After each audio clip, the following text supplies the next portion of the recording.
Salut les amis, j'espère que vous allez bien.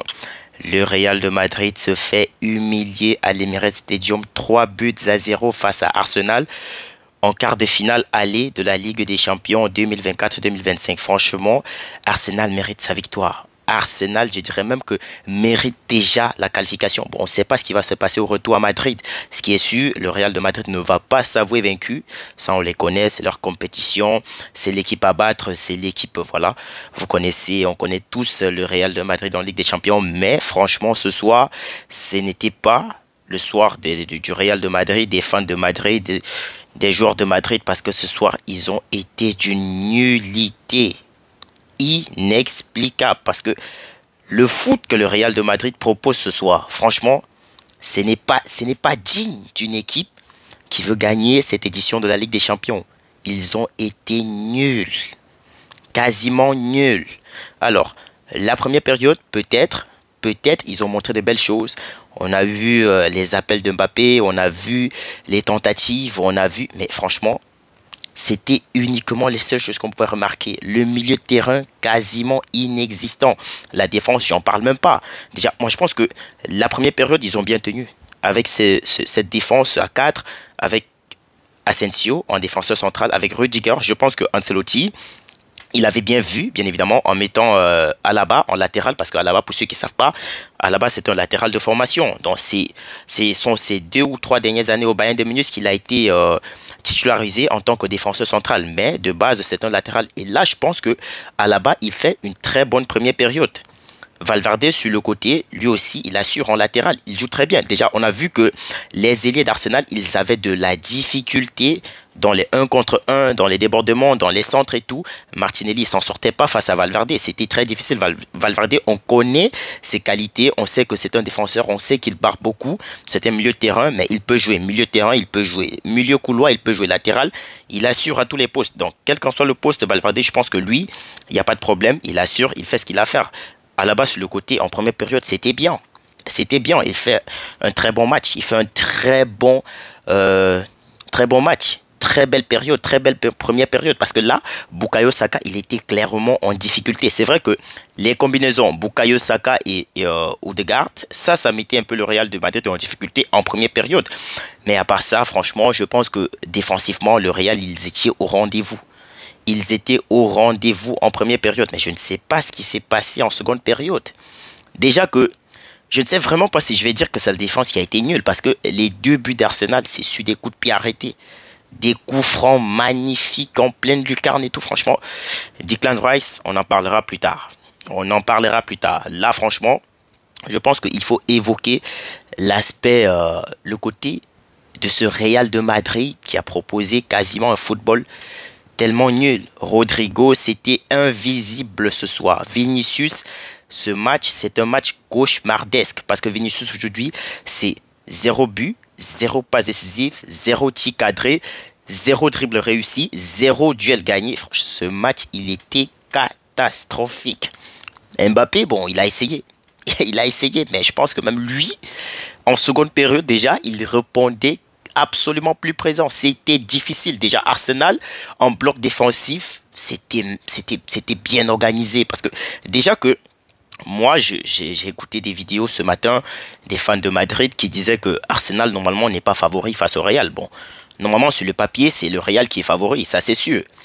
Mais au vu de la saison, on disait que Arsenal n'était peut-être pas favori parce que Arsenal déjà joue son avant-centre parce qu'il n'y a pas de véritable neuf à Arsenal. Et de deux, il y a la blessure de Gabriel, le défenseur central d'Arsenal, qui s'est blessé tout récemment en championnat. Donc, c'était les facteurs énumérés par les pages madrilènes pour dire que Arsenal, franchement, ça va être en difficulté. Tu joues face au Real de Madrid, qui en attaque à des individualités incroyables qui peuvent changer le match à toute position, à tout moment. Mais là, franchement, je pense qu'on est passé à côté.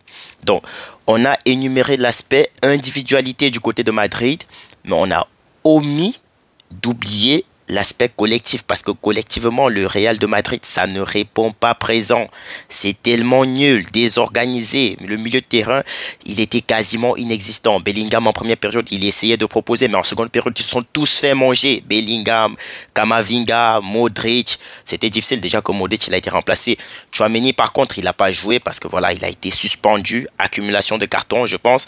Et Kamavinga qui finit le match sur un carton rouge stupide. Je vais dire, bon, déjà pour lui, il était déjà sous le coup d'une suspension pour le prochain match. Parce que accumulation de cartons, Kamavinga lui aussi, je pense que il savait qu'au match retour, il ne serait pas disponible. Donc à la fin du match, il fait une action stupide. L'arbitre siffle un coup franc. Et lui, il décide de tirer la balle et tout. Franchement, ça c'est la frustration. Je crois que c'est la frustration. Ils n'ont pas répondu présent du tout. Kamavinga, je crois c'est lui qui fait déjà la faute sur Saka. Auteur, oui, les deux fautes ont été causées par Bukayo Saka. Hein. Franchement, c'est incroyable. Donc, le mec, il avait juste à prendre la balle. Il faufile dans la surface. Il faufile à l'entrée de la surface. Il y a faute.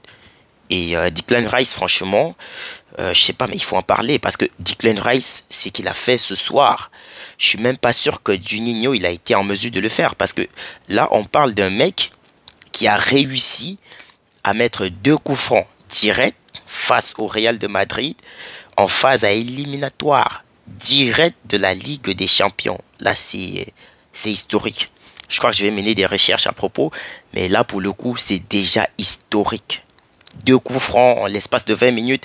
Après, tu as Merino qui répond présent, comme tous les matchs. Déjà, très bon but, très bon but. Déjà, Courtois, il est battu. Hein.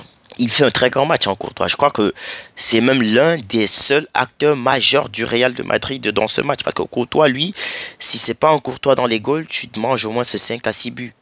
Là, on a eu aussi les interventions de Alaba sur la ligne défensive. Bellingham, pareil, franchement. Et le Real, je pense qu'ils ont eu beaucoup de chance ce soir. Ils ont eu beaucoup de chance parce que collectivement, ça produisait absolument rien. C'était trop nul, trop faible pour Arsenal. Et là, tu finis la première période, tu finis le match aller avec 3 buts d'écart. Donc, ça veut dire que au Bernabéu, va falloir marquer 4 buts pour se qualifier. Ce n'est pas impossible. C'est le football, bien évidemment. On l'a vu le Barça réaliser cet espoir en 2019, 3-0 face à Liverpool. Et au retour à Anfield, se manger une remontada. C'est bien possible. Mais sauf qu'avec la défense du Real de Madrid, je ne vois pas Arsenal finir un match sans marquer. Là ça va être quasiment impossible. Parce que là, franchement, cette équipe du Real, il y a des questions à se poser. Il y a des questions qui se posaient déjà face à l'Atlético de Madrid. Parce que là, ça produisait absolument rien du tout. Donc, le Real, franchement, je crois qu'ils ont mérité cette défaite. Ils méritaient même encore plus. Hein. Ils méritaient encore plus. Arsenal, si Arsenal se qualifiait en demi-finale de Ligue des Champions, franchement, ça va être une surprise pour certaines personnes. Mais, en réalité, ils ont mérité. Ils ont mérité. Ils font un match excellent. Et déjà, tu as aussi le penalty. Hein. Tu as le penalty qui n'a pas été sifflé. Parce que là, c'est la main, Raúl Asensio, il touche la balle. Hein. J'ai écouté des gens dire que Asensio, il va pas couper sa main.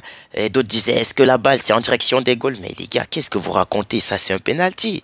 Parce que là, on voit bien, la balle, elle est cadrée. Mais de 1. Et de 2, tu as intervention d'Asensio. Là, il met la main. C'est vrai qu'il essaye de cacher la main. Mais là, la balle, elle est beaucoup trop rapide. Donc, pour le coup, il mange la balle avec la main. Là, il touche la balle. L'arbitre, il ne suit pas penalty. Malgré les interventions du VAR, ça, je n'ai vraiment pas compris. Donc, j'aimerais avoir un peu plus d'explications. Je ne sais pas si c'est la nouvelle règle de la FIFA ou bien si c'est quoi. Donc, je ne sais pas.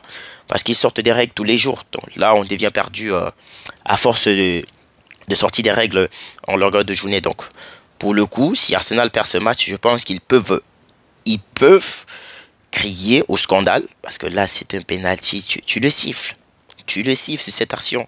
Tu peux ne pas siffler. C'est pas croyable de ne pas siffler penalty sur cette action. Donc je pense que là, au niveau de l'arbitrage, franchement, je me suis posé beaucoup de questions. Je me suis dit, bon, après, on est habitué, en quelque sorte, à voir ce genre d'erreur arriver. Donc je ne sais pas si c'est une erreur ou bien si ça a été pas sifflé volontairement, mais de toutes les façons, le Real de Madrid mérite sa défaite.